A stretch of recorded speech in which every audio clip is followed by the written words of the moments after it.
एक दिन की बात है। ठंड का समय था, घना कोहरा छाया था। सारे लोग जल्दी कार्यालय का काम खत्म करके घर की तरफ निकल रहे थे। नाना जी उस समय के बड़े अधिकारियों में से एक थे। वे उस समय के उच्च वर्ग के लोगों में एक अमीन का काम करते थे। रोज की तरह ही उस दिन काम खत्म होने के बाद घर के लिए अपनी गाड़ी से रवाना होने लगे।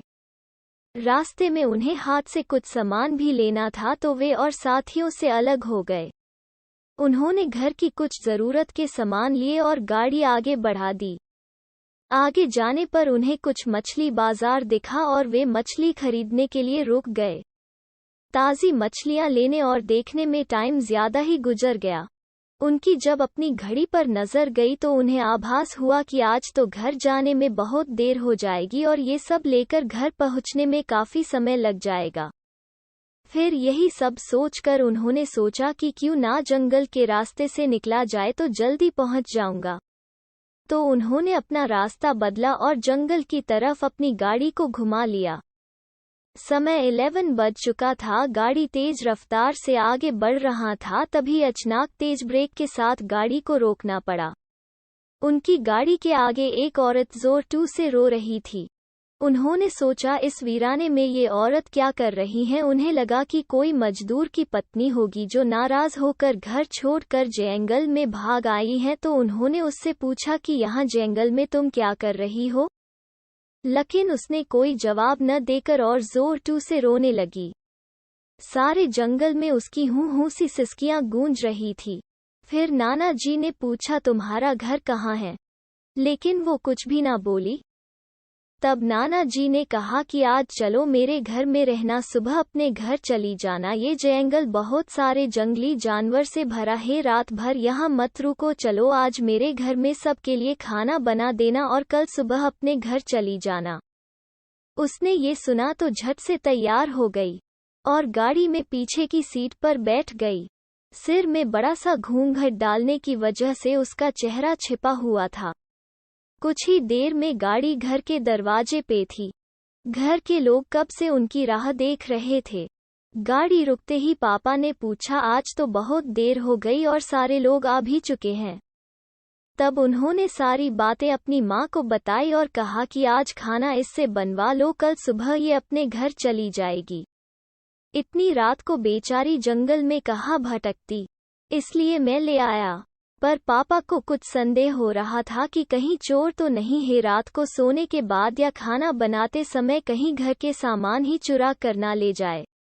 पर बेटे की बात को कैसे माना करती। उन्होंने उस औरत को कहा देखो आज तो मैं रख ले रही हूँ, लेकिन कल सुबह होते ही यहाँ से चली जाना और जाओ रसोई में ये सामान उठा कर ले जाओ और खाना बना दो। उसने फिर से जवाब नहीं दिया, बस हूँ की आवाज बाहर आई और वो सारा सामान लेकर माँ के पीछे बहुत दूर चल दी।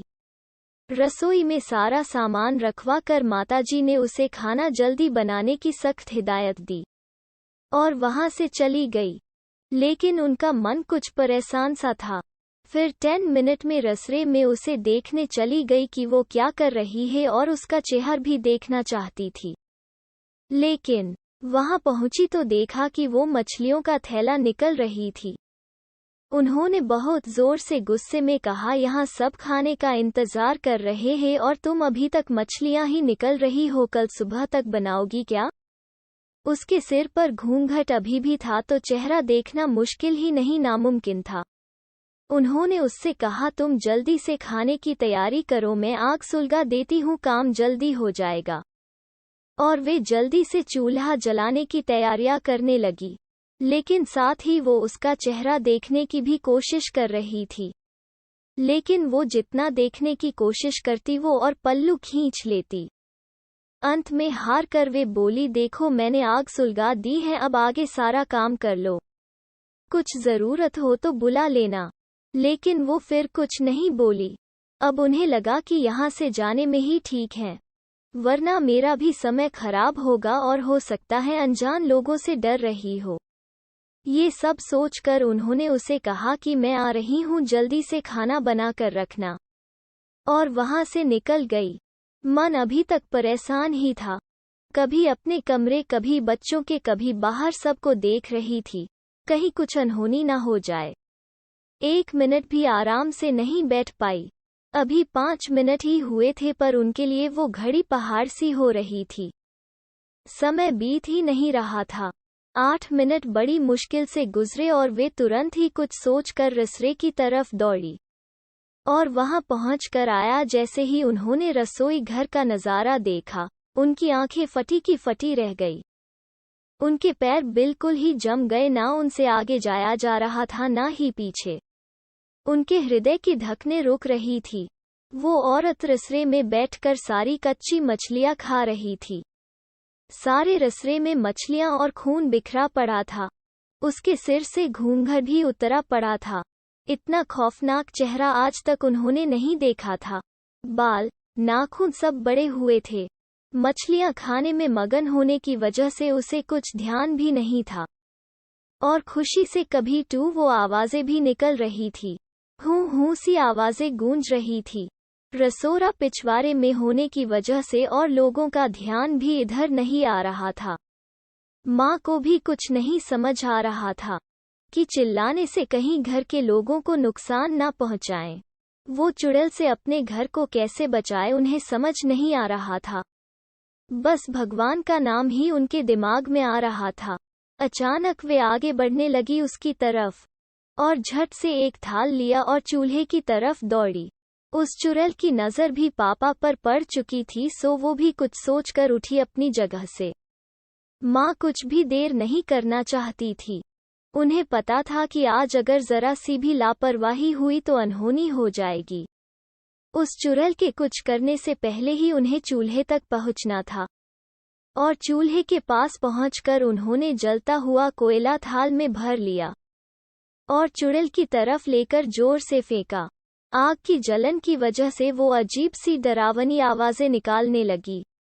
अब तो उसकी आवाजें बाहर भी जा रही थी। सारे लोग बाहर से रसोई की तरफ भागे। वो चुड़ैल जोर से हूँ हूँ जोर की आवाज निकल रही थी और पूरे रसोई में दौड़ रही थी और माताजी को पकड़ना भी चाह रही थी। लेकिन अब सारे लोग रसोई में आ चुके थे। काफी लोगों की भीड़ देखकर वो और भी डर गई थी। लोगों की भीड़ को ठेलती हुई वो बाहर जंगल की तरफ भाग गए और सारे लोग ये मंजर देखकर डरे सहमे से खड़े थे और मन ही मन माताजी की हिम्मत की दाद दे रहे थे। तो ऐसे छूटा चुड़ैल से पीछा।